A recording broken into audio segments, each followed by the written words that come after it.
नियम है, आज भी नीति नियम। जिसके घर में संपदा की कमी होती है, जिसके घर में कर्जा बढ़ जाता है, लक्ष्मी नहीं आती, बहुत टेंशन की जिंदगी जीता है मनुष्य, व्यापार चल नहीं रहा, बहुत तकलीफ का जीवन चल रहा होता है, तो आज भी नियम है महाराज, आज भी नियम।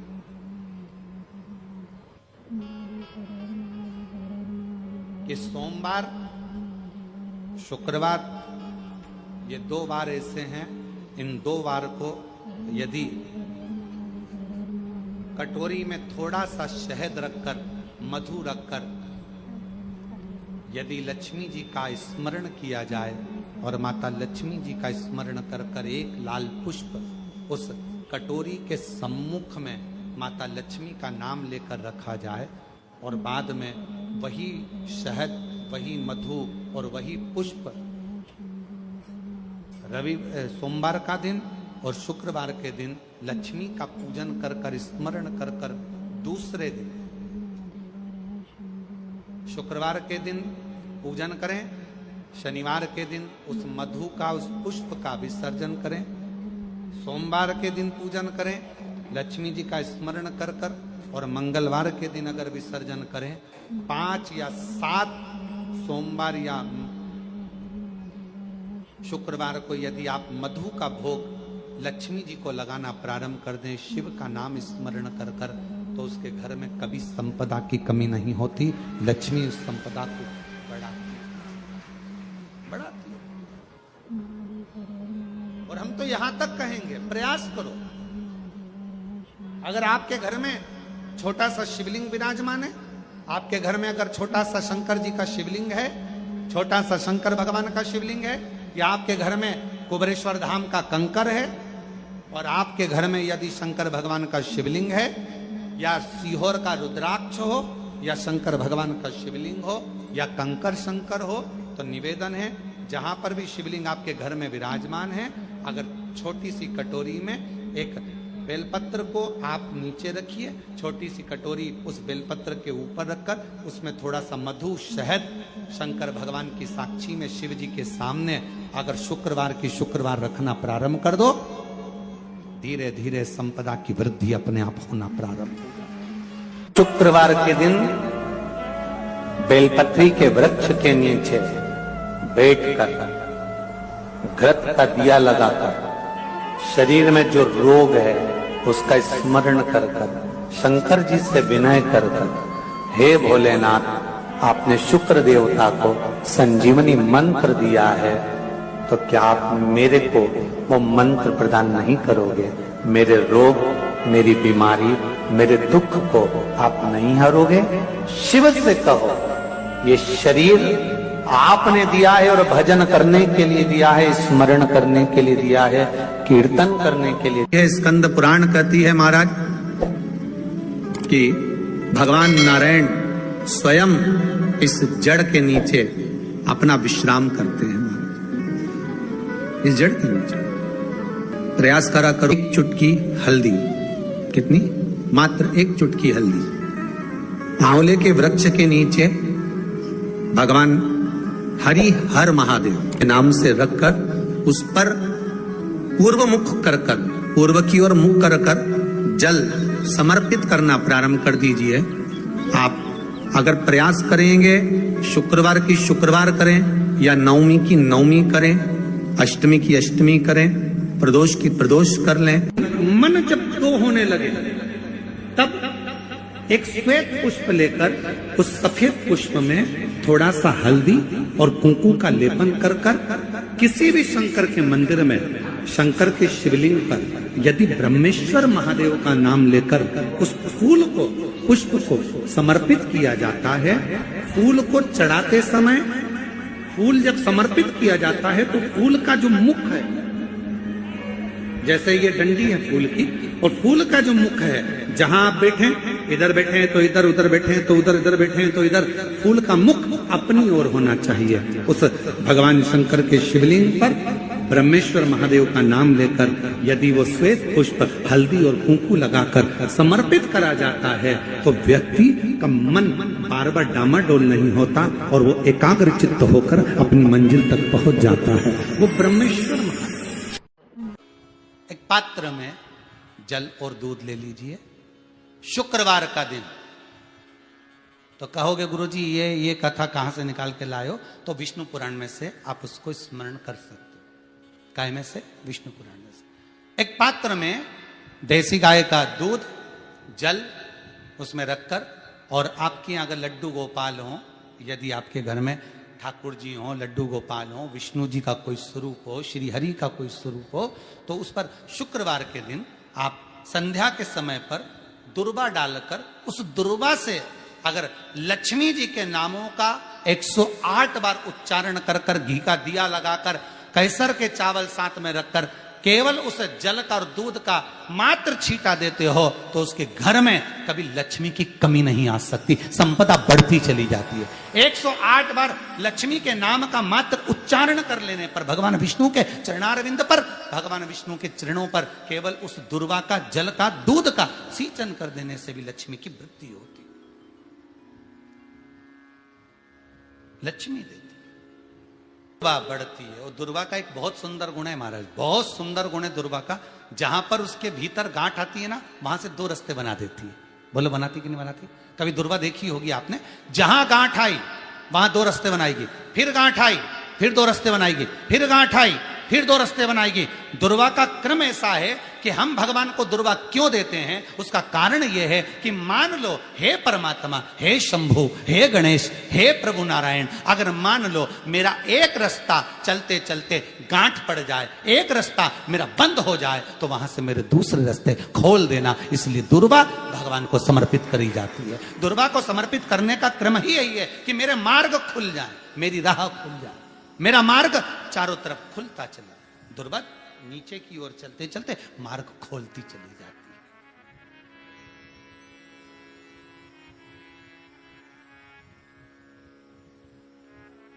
अमृत है ये, इसलिए नष्ट नहीं होती। तोड़ के रख लेना, प्रैक्टिकल करके जरूर देखना, सीवर वाला महाराज कहीं झूठ तो नहीं बोल रही है।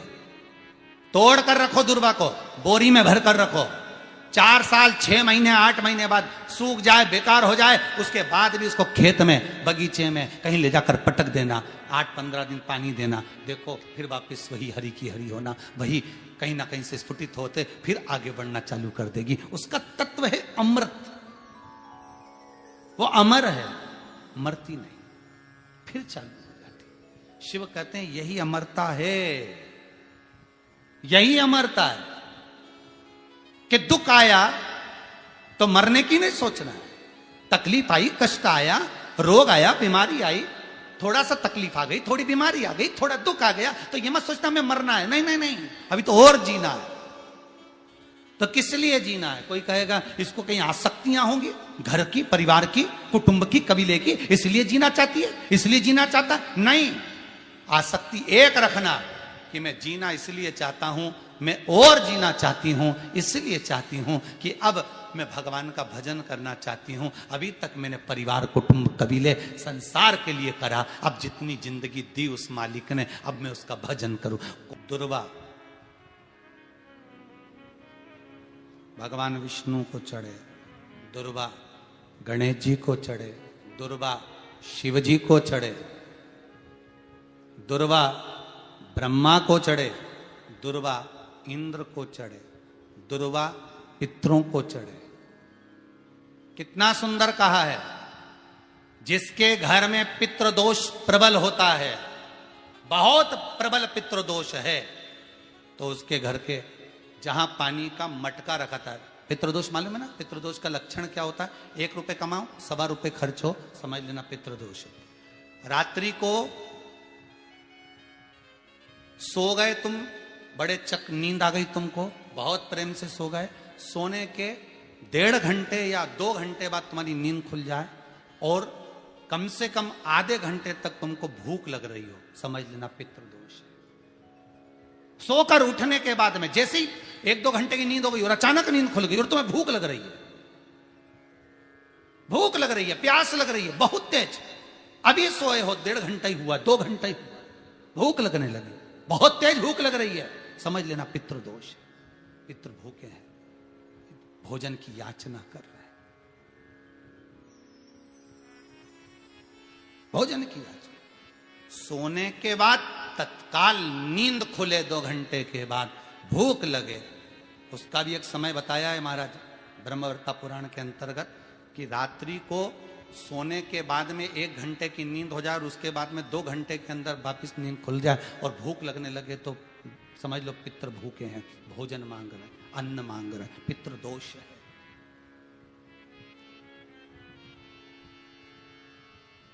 पितृदोष का कुछ कुछ वर्णन किया गया है। घर में एक पात्र के चक्कर में, एक बेडशीट के चक्कर में, एक सामान के चक्कर में विवाद हो रहा है तो समझ लो पितृदोष है। 1 रुपया कमाया, सवा खर्च हो रहा है, पितृदोष है। घर में एक बीमार, दूसरा फिर बीमार हो गया, तीसरा फिर बीमार हो गया, एक ठीक हुआ, एक बीमार हुआ, पितृदोष है। पितृदोष का भाव तो उसके लिए करना क्या है? शिव महापुराण की कथा कहती है, सुंदर गणेश जी का चरित्र वर्णन करता है, स्कंद पुराण कहती है, विष्णु पुराण कहती है कि दुर्वा 21 दुर्वा की गांठ बनाकर, 7 गांठ 21 दुर्वा की बनाकर जो अपने पितरों का मटका, मटका मतलब परिंदा, हंडा, जो भी पानी का भरते हो, उसके नजदीक में मात्र एक कटोरी में चावल रखकर उसमें अगर दुर्वा रख देता है तो मात्र 5 या 7 दिन में पितृदोष समाप्त होना प्रारंभ हो जाता है। उसके घर में लक्ष्मी की वृद्धि होने लगती है, सुख शांति अपने आप आने लगती है, उसका क्लेश समाप्त हो जाता है। दुर्वा में वो गुण है जो पितृ भी उसका भाग अमृत तत्व प्राप्त करना चाहते, अमृत देना चाहते। और सरल भाषा में समझिए, जिसकी फैक्ट्री नहीं चल रही हो, फैक्ट्री में बार बार कुछ तकलीफ आ रही हो, गाड़ियां नहीं चल रही हो, 4 व्हीलर गाड़ियां ले रखी हैं, कभी ट्रक गड़बड़ हो रहा है, कभी ट्रक में ये हो रहा है, कभी गाड़ी में ये हो रहा है, कभी बस में ये हो रहा है, बस एक काम करना है, दुर्वा का थोड़ा सा भाग लेकर पानी के लोटे में उसको डालकर 5 अक्षत के दाने उसको पटक कर उस गाड़ी के अंदर उस कलश को रख दो, बस आधे घंटे के लिए, और उस पानी को चक्के के चारों तरफ डालते डालते जाइए दुर्वा के साथ में, तकलीफ नहीं देगा। फैक्ट्री का भी यही प्रमाण है। दुर्वा में वो अमृत तत्व छुपा है जिसका सुख आनंद दे जाता है, आनंद। शिव पुराण कह रही है महाराज, दुर्वा का एक नाम और है, उसका नाम है अमृत जन्मा। क्या नाम है? अमृत जन्मा। दुर्वा का एक नाम और है। मारवाड़ी लोग इसको ध्रुवी बोलते हैं, ध्रुव बोलते हैं। दुर्वा का वो सुख, शंकर भगवान गौ माता दूध की धार लगाती है, इसलिए दुर्वा का दूध से बड़ा मिलन है, बड़ा आनंद है, बड़ा सुख है। कोई भी ग्रह अनुकूल नहीं है, सब बेकार चल रहे हो, सब प्रतिकूल चल रहे हो, दूध के पात्र में दुर्वा डाल लो, पीपल के वृक्ष के नीचे चढ़ा कर आओ, राहु केतु शुक्र शनि जो भी गड़बड़ है सब सुधरना चालू हो जाता है। दुर्वा का वो सुख। जिस नदी में स्नान करो, तीर्थ में जाकर उस नदी के पास में कोई बगीचा लगा हो, वहां की दुर्वा को तोड़कर स्नान करते समय नदी में मात्र विसर्जन कर देने पर पितरों को पिंड पहुंच जाता है।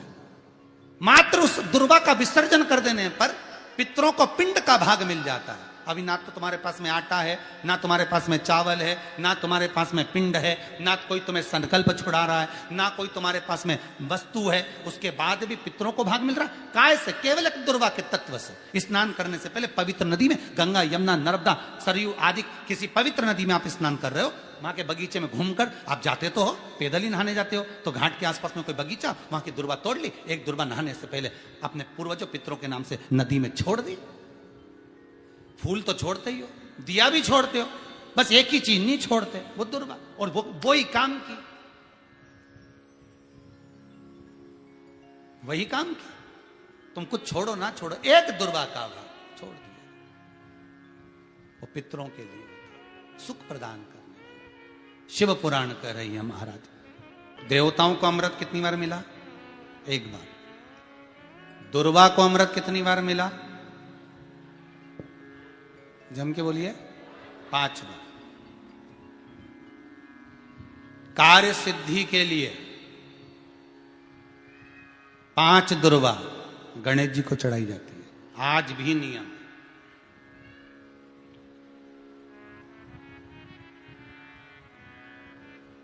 कभी आपको मौका मिला हो और आपने रावण संहिता पढ़ी हो, कौन सी संहिता? रावण संहिता। क्योंकि रावण शिव का उपासक था, भजन करने वाला था। शिव तांडव स्तोत्र आज भी लोग रावण का एक आनंद में पढ़ते। तो शिव का उपासक है रावण, शंकर का उपासक। विद्वान भी था, ज्ञानवान भी था। वो तो देवता के हाथ से मरना था उसको, इसलिए उसने मांगा ही यही था। जो मांगा वो मिला। तो रावण संहिता अगर किसी ने पढ़ी हो तो उसको मालूम होगा, रावण संहिता में 4 तरह के तिलक का महत्व बताया। कितने तिलक? 4। उन 4 तिलक में सर्वश्रेष्ठ तिलक रावण बताता है। एक तिलक सर्वश्रेष्ठ है, वो है दुर्वा। जो दुर्वा होती है, उस दुर्वा को जलाकर उसकी भस्म तैयार कर कर उसमें गाय का, श्वेत गाय, कौन सी गाय? सफेद। उस गाय के शरीर पर कोई दाग ना, उसके शरीर पर पूर्ण तरह से श्वेत हो, ना लाल उसमें कोई धब्बा हो, ना काला धब्बा हो, ना कोई कलर हो, बस केवल श्वेत। रावण संहिता में 4 तरह के तिलक का प्रमाण दिया। तो एक तिलक रावण संहिता में वर्णन आया, एक तिलक का जो व्याख्यान वर्णन किया गया, उसमें दुर्वा को जलाकर राख कर कर भस्म बनाकर उसमें गाय का घी, देसी गाय का घी मिलाकर और उसका बिंदी, उसका तिलक मस्तक पर लगाकर या नैनों में सुरमा लगाकर जो व्यक्ति जिस किसी से मिले वो उसका हो जाता है। उस दुर्वा में इतना प्रबलता आ जाती है, अमृत तत्व जुड़ा हुआ है दुर्वा के। रावण संहिता में 4 तिलक बताएं, उसमें से सबसे 4 तिलक में अलग अलग, एक बेलपत्री की जड़ का तिलक है, एक आंकड़े की जड़ का तिलक है। रावण संहिता में 4 तिलकों का वर्णन है, उसमें मुख्य है सबसे ज्यादा।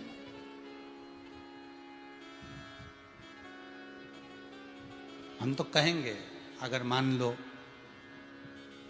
वैसे तो नौकरी करने जाओ, सर्विस करने जाओ तो आंख में काजल लगा कर जा नहीं सकते, नहीं तो लोग ही कह देंगे कहाँ से आया है। मालूम पड़े तुम नौकरी के लिए इंटरव्यू देने जाओ और आंखों में काजल लगा के चले जाओ, तो फिर भी एक प्रयास करना, फिर भी एक प्रयास करना, उस दुर्वा का जो काजल बनाओ, मूछे हो, दाढ़ी हो, कहीं कहीं पर भी उसकी एक बिंदी लगाकर चले जाओ, वह असर करेगी और आपको वो जॉब मिल ही जाएगा, ये पक्का है। उसमें आकर्षण होता है। दुर्वा आकर्षण का केंद्र करती है। आपको कभी आपके नयनों में दर्द हो रहा हो, जलन हो रही हो, तो आप दुर्वा, हरी भरी जहां दुर्वा हो वहां थोड़ी देर चलने का प्रयास करिएगा, आपके नेत्रों का विकार समाप्त हो जाएगा। दुर्वा में वो एक सुख है, वो अमृत छुपा हुआ, और एक बार का अमृत नहीं, 5 बार का अमृत दुर्वा के अंतर्गत।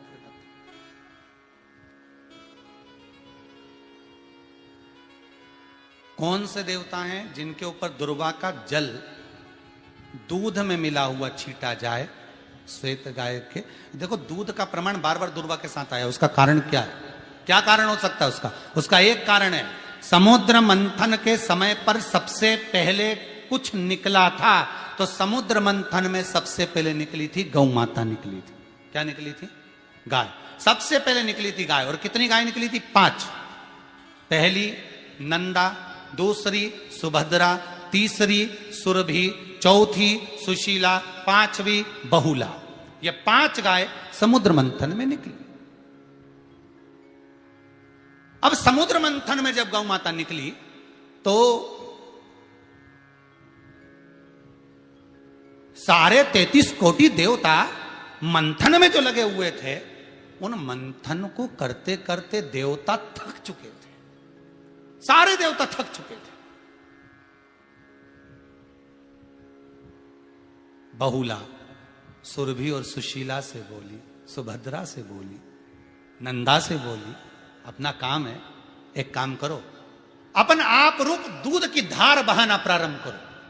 अपने आप दूध की धार हम मृत्यु लोक में हम भेजें इन देवताओं के लिए, तो देवताओं को अमृत तत्व मिलेगा, आनंद होगा। और गौ माता ने ऊपर खड़े होकर जो दूध बहाना प्रारंभ करा, वो देवताओं के मुख में आधा तो गया और आधा दूध समुद्र पर जब गिरा, और जो मंथन चल रहा था उस मंथन के चलते, कभी दूध का दही का मंथन करना तो क्या निकल कर आएगा, मक्खन आ जाएगा। वो मक्खन तैरता हुआ समुद्र की लहर से दुर्वा पर जा पड़ा। इसलिए आज भी दुर्वा के साथ में गौ माता के दूध का बड़ा प्रमाण है, वो भी देसी गाय,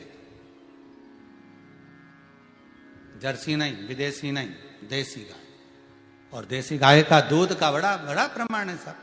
हम कई बार कथाओं में कहते हैं, जैसा खाया अन्न, बोलते जाओ, वैसा हो गया मन। जैसा पिया पानी, वैसी हो गई वाणी। और जैसा पिया दूध, वैसी बन गई बुद्ध। बुद्धि कैसे बनी है? दूध से बनी। डब्बे का दूध पियोगे तो डब्बे हो जाओगे, थैली का दूध पियोगे तो थैली, बोतल का दूध पियोगे तो बोतल। दूध का बड़ा असर।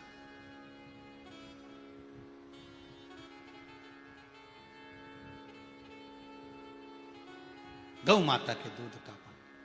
कहा एक पात्र में जल और दूध ले लीजिए, शुक्रवार का दिन। तो कहोगे गुरुजी ये कथा कहां से निकाल के लाए हो? तो विष्णु पुराण में से आप उसको स्मरण कर सकते हो। काय में से? विष्णु पुराण में से। एक पात्र में देसी गाय का दूध, जल उसमें रखकर, और आपके यहां अगर लड्डू गोपाल हो, यदि आपके घर में ठाकुर जी हो, लड्डू गोपाल हो, विष्णु जी का कोई स्वरूप हो, श्री हरि का कोई स्वरूप हो, तो उस पर शुक्रवार के दिन आप संध्या के समय पर दुर्वा डालकर, उस दुर्वा से अगर लक्ष्मी जी के नामों का 108 बार उच्चारण कर कर, घी का दिया लगाकर, कैसर के चावल साथ में रखकर, केवल उस जल का और दूध का मात्र छींटा देते हो, तो उसके घर में कभी लक्ष्मी की कमी नहीं आ सकती, संपदा बढ़ती चली जाती है। 108 बार लक्ष्मी के नाम का मात्र उच्चारण कर लेने पर, भगवान विष्णु के चरणारविंद पर, भगवान विष्णु के चरणों पर केवल उस दुर्वा का, जल का, दूध का सींचन कर देने से भी लक्ष्मी की वृद्धि होती, लक्ष्मी देती।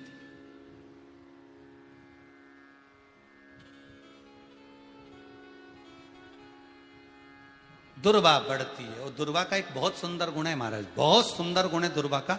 जहां पर उसके भीतर गांठ आती है ना, वहां से 2 रास्ते बना देती है। बोलो बनाती कि नहीं बनाती? कभी दुर्वा देखी होगी आपने। जहां गांठ आई वहां 2 रास्ते बनाएगी, फिर गांठ आई फिर 2 रास्ते बनाएगी, फिर गांठ आई फिर 2 रास्ते बनाएगी।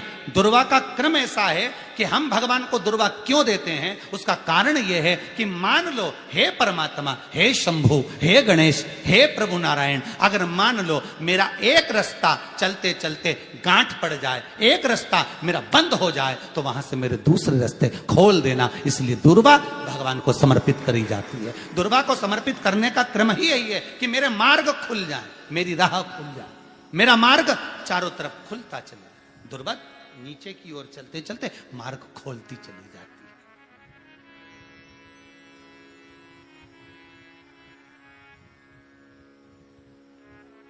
अमृत है ये, इसलिए नष्ट नहीं होती। तोड़ के रख लेना, प्रैक्टिकल करके जरूर देखना, सीवर वाला महाराज कहीं झूठ तो नहीं बोल रही है। तोड़ कर रखो दुर्वा को, बोरी में भर कर रखो। 4 साल 6 महीने 8 महीने बाद सूख जाए, बेकार हो जाए, उसके बाद भी उसको खेत में, बगीचे में कहीं ले जाकर पटक देना, 8-15 दिन पानी देना, देखो फिर वापस वही हरी की हरी होना, वही कहीं ना कहीं से स्फुटित होते फिर आगे बढ़ना चालू कर देगी। उसका तत्व है अमृत, वो अमर है, मरती नहीं, फिर चालू हो जाती। शिव कहते हैं यही अमरता है, यही अमरता है कि दुख आया तो मरने की नहीं सोचना है। तकलीफ आई, कष्ट आया, रोग आया, बीमारी आई, थोड़ा सा तकलीफ आ गई, थोड़ी बीमारी आ गई, थोड़ा दुख आ गया, तो ये मत सोचना मैं मरना है। नहीं नहीं नहीं, अभी तो और जीना है। आया दरवाजे तक रोग, आया दरवाजे तक बीमारी, आया दुख दरवाजे तक, दुख क्यों ना आएगा? हमारे पूर्व का कर्म है तो दुख तो मिलना ही है। कोई महाराज जी तुमसे कह दे कि तुम्हें दुख ही नहीं आएगा, मैं बैठा हूं, तो महाराज जी से कहते ना तुम्हारे चरण कहां हमें बता दो, क्योंकि दुख तो आएगा। जैसी करनी वैसी है करनी। जो पूर्व में कर कर आए हो, भले आज तुम किसी को दुख नहीं दे रहे, भले आज तुम किसी को तकलीफ नहीं दे रहे, पर पूर्व का कर कर आए हो वो तो भोगना पड़ेगा। दो कारणों से मनुष्य का शरीर मिलता है, एक कर्म का भोग भोगने के लिए, दूसरा भगवान का भजन करने के लिए। भजन भी करो और दुख भी भोगो। जो मिला है किस्मत में, बड़े प्रेम से मिला, ना जाने क्यों मिला इतना दुख, उसका कारण होगा। वो कारण को ढूंढना बाद में, अपने को ढूंढने की जरूरत भी क्या, अपन तो भजन करो, भजन करोगे तो दुख कटेगा। मंदिर जाने से दुख नहीं कट रहा, दुख कैसे कट रहा है? मंत्र जपने से, नाम जपने से, राम कहने से, कृष्ण कहने से, शिव कहने से, भवानी कहने से। मंत्र जितना जपोगे उतना दुख कटता चले जाएगा, उतना दुख कटेगा।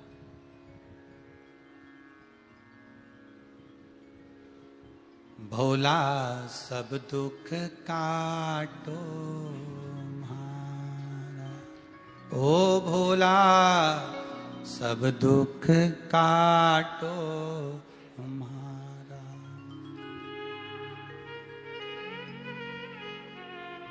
शिव शंकर जपूं तेरी माला, भोला।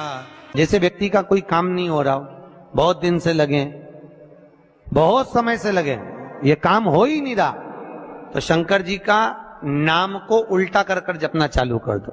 नमः शिवाय ओम।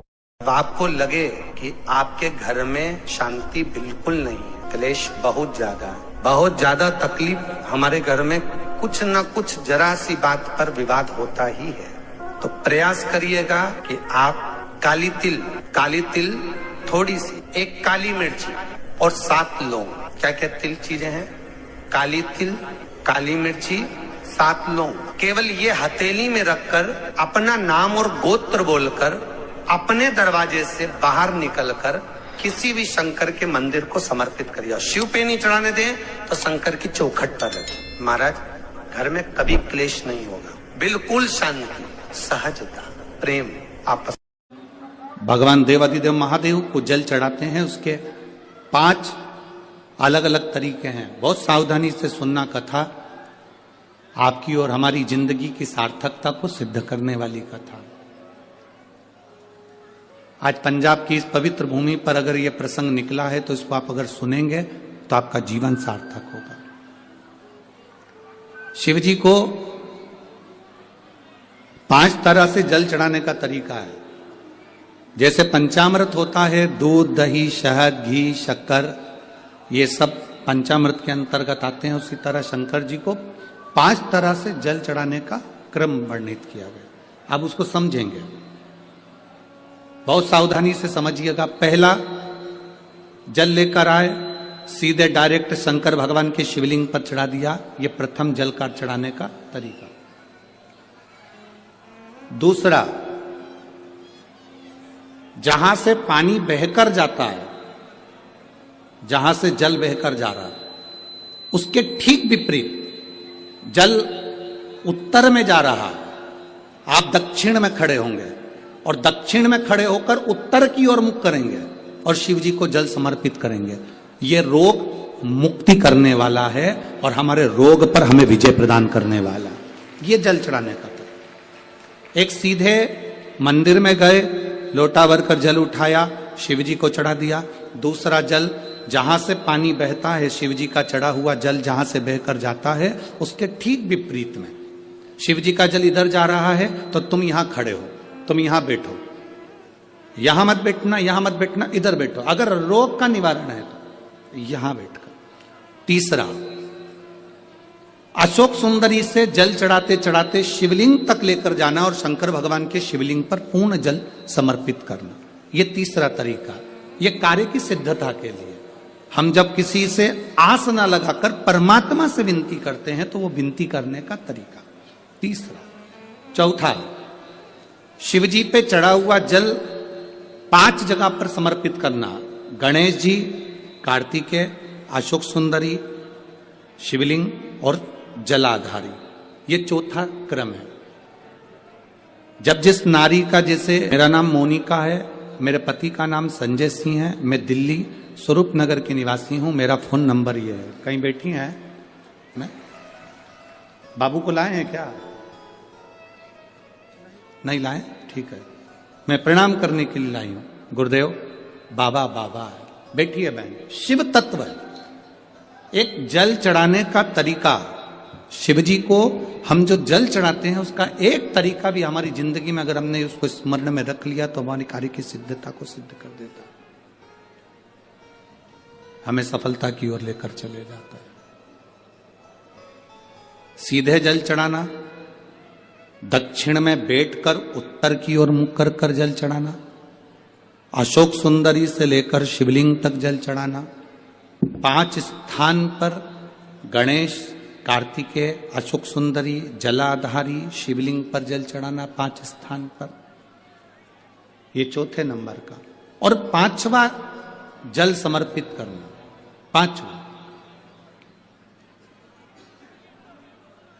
5वें नंबर का जो